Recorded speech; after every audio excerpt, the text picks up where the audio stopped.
Hello mga kaibon, another day, another bird. So ayan mga kaibon, meron na naman nag-order sa atin, si Sir Romeo. So ayan mga kaibon, babiyahe tayo ng Paranaque. So ayan mga kaibon, Paranaque po yung biyahe natin. Ito po yung inquire ni Sir Romeo, double factor na follow silver. Ayan mga kaibon, double factor na follow.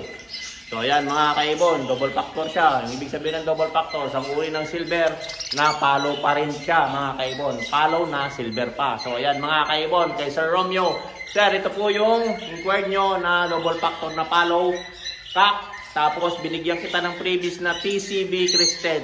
Dalawang hen po yan. Sir, ikaw na lang bahalang maghanap ng kaper niya kasi wala na akong kak. So puro, yung nasa flight ko, puro hen yan mga kaibon. Napakadaming hen. Kaya naghahanap ako ng kak. So ayan mga kaibon. Sir, ito po yung previous mo na dalawang TCB tufted na bayo. Opa yung isa. Di ko alam yung anong isa, yung mutation niya. Basta TCB po sila na opa bayo na tufted. So ayan mga kaibon. Previous po yan mga kaibon ni Sir Romeo. So ayan mga kaibon. Another day, another bird. So nabubulot pa tayo.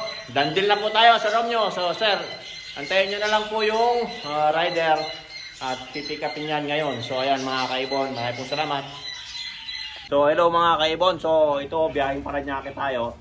Ito yung kakatail, saka yung previous natin na dalawang parakeets.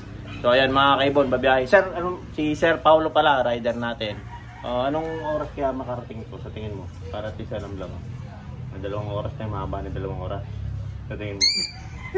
Wala yan sir, mga 4 na oras yung medyo. Medyo malayo din pala. Malayo kasi yun. Yan, mga 4 na oras daw sabi ni Sir. Pero kakayanan niya yan ng kwan. Kung basta walang may biyahe dire-diretso at di umuulan. So kasi yung kwan dyan, traffic sa ulan yung kwan natin dyan. So estimate lang ni Sir yung pinakamatagal. So ayan, si Sir Paulo. Sir, ito na po yung ibon mo. Shoutout sa'yo, Sir Romeo. At bibiyahe ngayon. Ngayon na sir, ipapak lang namin. Si Sir Paulo, good to go na siya. So, bibiyahe na. Yun yung ibon, mga kaibon. No? Safe din. Safe na safe. Basta may ventilation yung ibon, buhay yan. So, wag nyo lang hayaan na walang ventilation yung ibon. Kasi nakahanginan dapat. Hindi pwede dun sa compartment. So, ayan mga kaibon. So, ingat Sir Pao sa biyahe mo. At sana, wag sanang umulan ng malakas. Kasi ulan talaga. Iwas-iwas lang sa ulan. Sige sir, ingat sa biyahe sir. Maraming salamat. Yun mga kaibon, umalis na si Sir Paulo. So shoutout sa iyo Sir Romeo. At antayin mo na lang yung ibon mo. Darating ngayong gabi yan mga kaibon. So ayan sir, don't forget to subscribe my YouTube channel, Warren Palakpak Kaibon, at ang aking Facebook page, Warren Palakpak Kaibon, at ang aking Facebook, Warren Palakpak Mr. Tigasin. So ayan, hanggang sa muli mga kaibon. Paalam.